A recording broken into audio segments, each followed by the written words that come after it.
discussing the matters you file in the Court of Appeal. I think you should tell us that A, B, C, D is the Court of Appeal.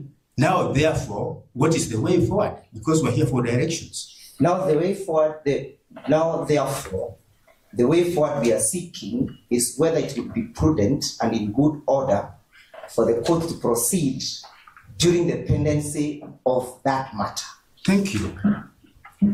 Number two, whether or not during the pendency of that matter, which will have serious bearings in the current pleadings, party would sufficiently comply, noting that the outcome of the appeal will have serious bearing on the proceedings before you. Is there anything else, Your Honor, that I need to seek to clarify? I don't think you need to say. Have I satisfied your urge? Yes. I hope so. I would urge that if whatever points you want to raise has been raised, please note that we have noted it down. There's no need for a petition. Yes, Your Honor. I'll not repeat what has been said by my... If I may, sorry, Counsel, except that Mr. Njero posed questions.